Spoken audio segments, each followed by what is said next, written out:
Halo teman-teman semua, kembali lagi di tutorial AutoCAD.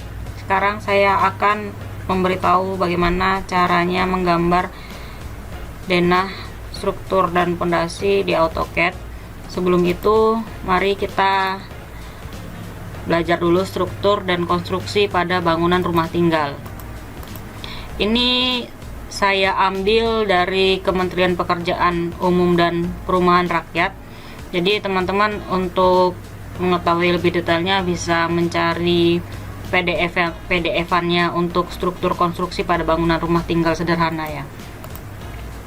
Jadi struktur utama bangunan rumah tinggal itu terdiri dari 5. Pondasi dulu, lalu ada sloof atau balok pengikat, kolom, balok keliling atau ring box untuk lantai 2 ataupun untuk atap, lalu struktur atapnya.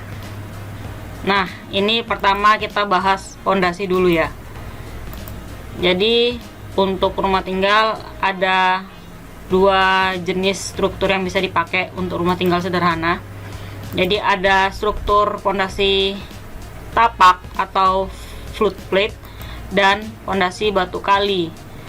Untuk rumah yang ukurannya tidak terlalu besar dan tanahnya tidak goyang, itu bisa menggunakan pondasi batu kali, atau tanahnya sudah diuruk dan dipadatkan, itu bisa menggunakan pondasi batu kali. Sedangkan untuk tanah yang masih rawa itu bisa menggunakan pondasi tapak atau flood plate. Ini bedanya gambar pondasi batu kali dengan pondasi flood plate atau plat setempat. Jadi ketika pondasi batu kali dia menerus, jadi kelilingnya itu semua dikasih batu kali. Sedangkan untuk flood plate atau setempat dia menggunakan beton bertulang dan hanya pada area ini saja. Ada satu struktur lagi yang mungkin bisa dipakai pada rumah tinggal, tapi struktur ini digunakan untuk rumah 2 lantai ke atas, 2 lantai, 3 lantai, 4 lantai. Jika digunakan untuk 1 atau 2 lantai, dia ukurannya akan mubazir. Namanya adalah Strauss pile. Strauss pile ini termasuk struktur dangkal karena dia dibor kedalaman 4-6 meter. Ini berbeda dengan bor pile yang bisa sampai 10-15 meter. Kapan kita menggunakan struktur ini? Ketika tanahnya itu benar-benar rawa dan sulit untuk dipadatkan, maka kita menggunakan pondasi ini. Lalu yang kedua ada sloof atau balok pengikat. Sloof ini fungsinya untuk mengikat antara pondasi dengan kolom. Ukuran rata-ratanya itu sekitar 15 dan tingginya 20. Dan ada tulangan di dalamnya. Ini tulangan bagel. Ukuran tulangannya ini tergantung dengan dimensi sloof yang dipakai. Jadi ini adalah gambar sloof kalau di lapangan. Lalu ada kolom. Kolom ini ukurannya tergantung dengan berapa lantai bangunan yang akan kita buat. Jadi untuk ukuran yang paling kecil bisa 15 x 15. Ukuran yang paling besar bisa 1 meter x 1 meter. Itu untuk bangunan tinggi 5 lantai. Jadi kalau untuk kolom itu dia tidak harus persegi seperti ini, bisa persegi panjang 15 x 20, 15 x 25. Dan tulangannya ini tergantung dengan ukuran kolomnya. Ini contoh kolom ya. Jadi kolom itu bisa kolom dekorasi, bisa juga kolom sebagai struktur. Jadi kalau misalnya kalian melihat ada bangunan dengan pilar seperti ini bisa jadi hanya kolom dekorasi, karena untuk bangunan 2 lantai tidak butuh kolom sebesar ini. Kolom juga terbagi menjadi 2 ya, kolom utama dan kolom praktis.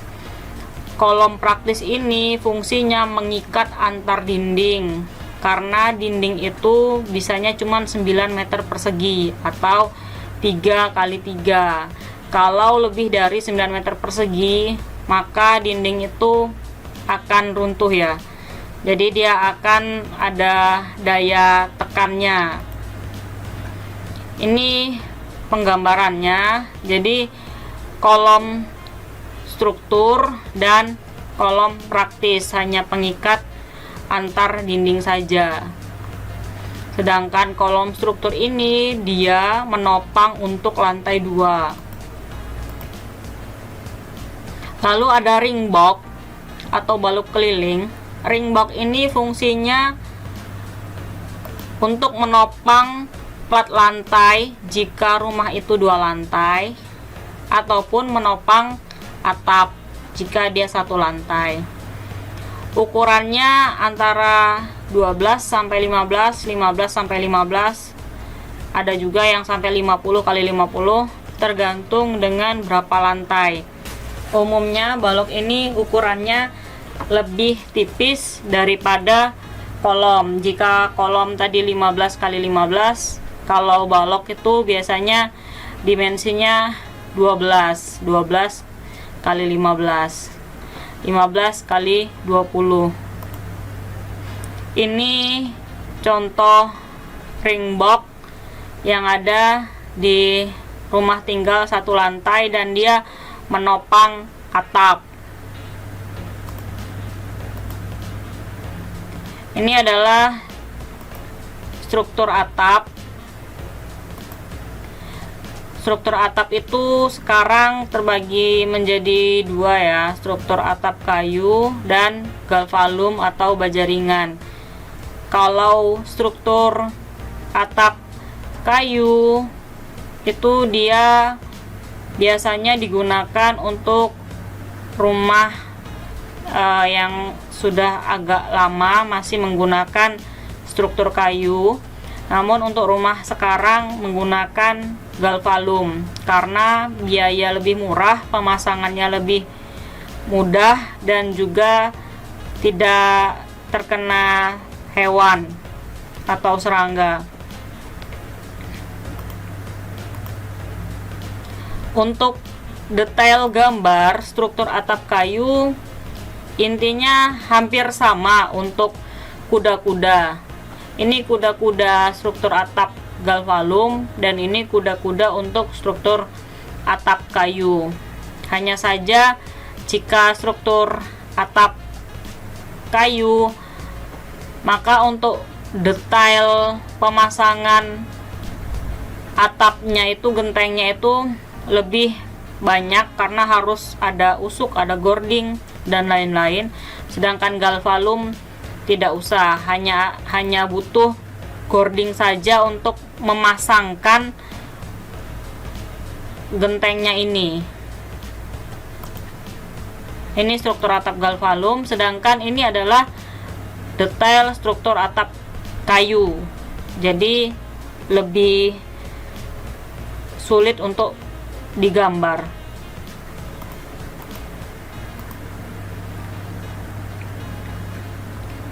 Untuk aplikasi di AutoCAD, nanti penggambaran potongan akan memperlihatkan struktur kuda-kuda pada atapnya menggunakan baja ringan atau galvalum. Ini ring box untuk menahan atap. Ini kuda-kudanya.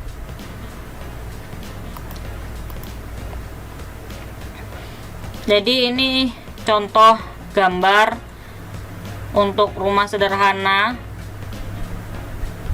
satu lantai ukuran sekitar 45 meter persegi, dimana luas dinding ini 9 meter persegi, lalu ada kolom praktisnya. Ini adalah kolom struktur dan ini adalah kolom praktis.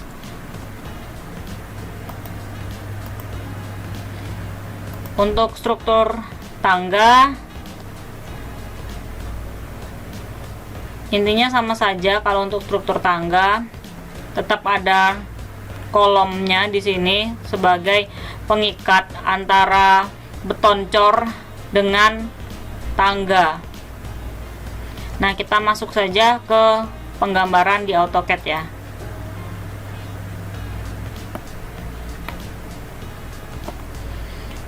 Oke, kita sudah punya denah di sini.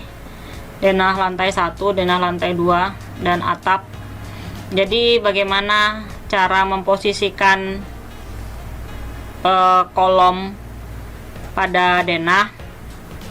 Kolom sleeve, dan jika menggunakan Strauss pakai Strauss. Jadi kalau misalnya kita tidak ingin kolom ini keluar, maka jenis kolomnya digunakan kolom PP 15 kali 20, kesini 15, kesini 20. Kita menggambarkan denah lantai 1 dan denah lantai 2 harus satu garis agar kita bisa melihat mana yang menggunakan kolom struktur dan mana yang menggunakan kolom praktis. Bedanya seperti apa kolom struktur sama kolom praktis? Jadi kalau dia menahan ruangan lantai 2, maka yang digunakan adalah kolom struktur. Jadi lantai 2-nya adalah mulai dari sini sampai ke arah sini. Ini menggunakan kolom struktur, sedangkan area ini tidak butuh kolom struktur, hanya butuh kolom praktis untuk menahan dinding. Kolom pada lantai 1 dan lantai 2 itu tidak harus sama ukurannya. Jadi kolom pada lantai 1 ukurannya 15 kali 20 dan kolom pada lantai 2 15 kali 15. Dikarenakan lantai 2 tidak membutuhkan kolom yang besar untuk menahan beban. Jadi sebenarnya ini kita tinggal mengcopy denahnya saja khusus untuk denah struktur. Nah, kalau sudah ada furnitur dan lain-lainnya, kita tinggal mematikan layernya saja ya. Jadi tidak usah dihapus, karena kalau dihapus akan buang-buang waktu. Ini saya pilih untuk mematikan pintu, mematikan furnitur, dan mematikan keterangan, sehingga saya mendapatkan denah kosongan seperti ini. Denah kosongan seperti ini saya kopikan.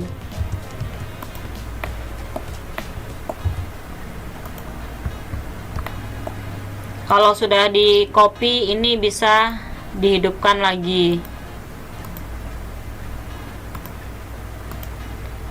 Dan di denah yang kita copy tidak ada furniturnya.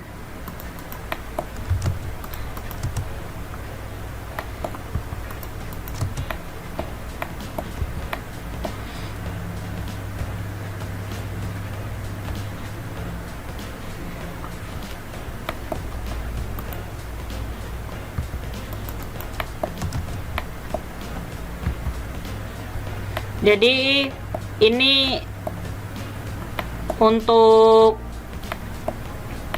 sleeve-nya ukuran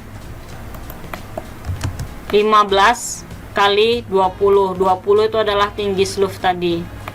Jadi untuk denah kolom baloknya, ini sleeve-nya kita panjangkan karena dia menyatu ya gini.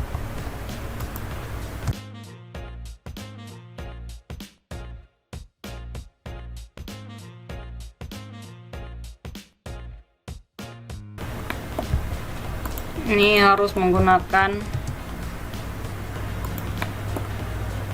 kolom praktis. Lalu kita harus memberikan keterangan untuk jenis kolomnya di sini.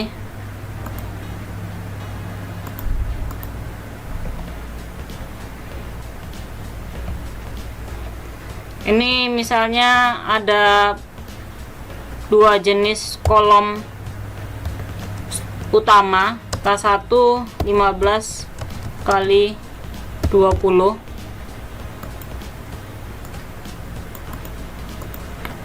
Di sini.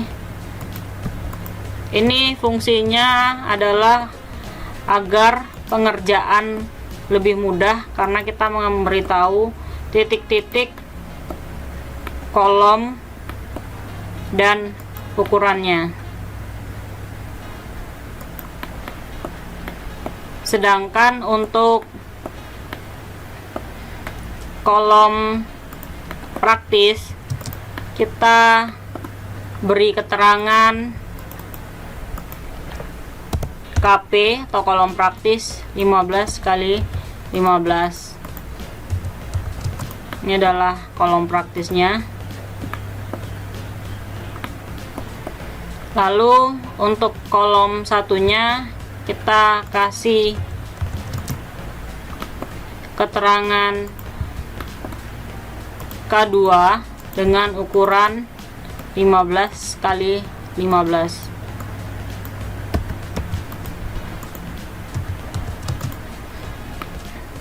Untuk notasi arsiran pada denah struktur ini sebenarnya boleh blok seperti ini ataupun diganti yang sleeve ini di blok dan yang ini konkret atau struktur batu. Namun kalau seperti ini juga tidak apa-apa. Dan untuk sleeve harus diberi keterangan juga, yaitu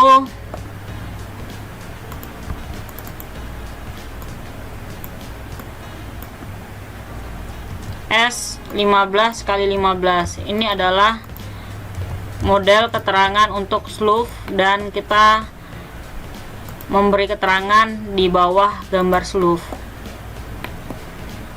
Lalu bagaimana untuk denah pondasinya sendiri? Nah, denah pondasi sendiri itu diambil dari kolom-kolom utama saja ya.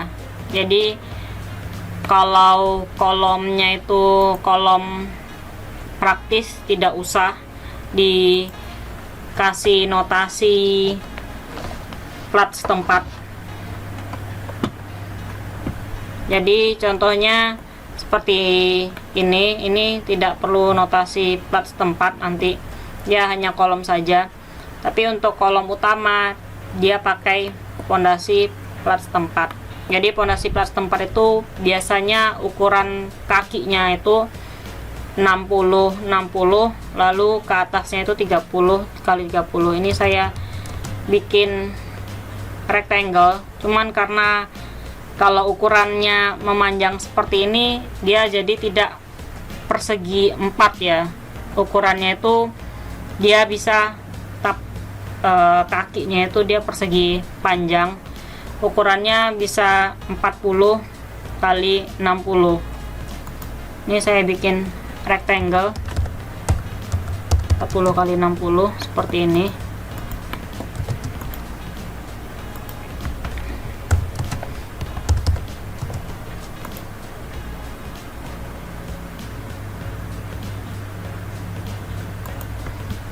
Dan saya offset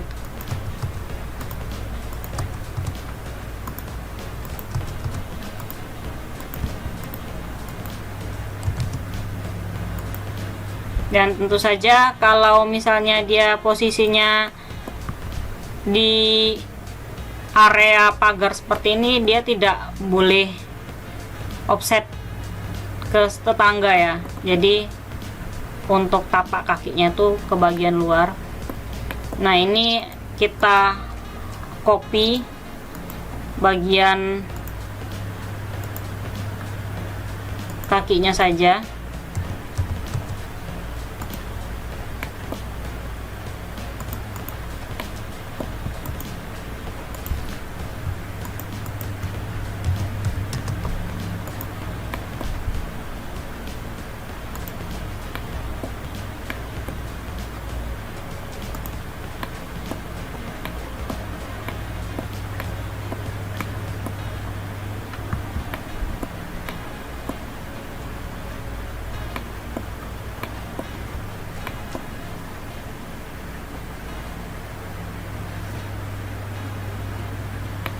Jadi ini adalah notasi untuk pondasi plat setempatnya, dan ini adalah gambar denah untuk notasi kolom dan sleeve-nya. Untuk kolom balok lantai 2 sama saja ya, yang mana dia sebagai dinding maka akan ada balok di situ, dan juga nanti ada keterangan balok ukuran berapa, 12 kali 15, 15 kali 20 dan lain-lain. Oke, sekian video kali ini, semoga bermanfaat dan ketemu lagi di video-video selanjutnya.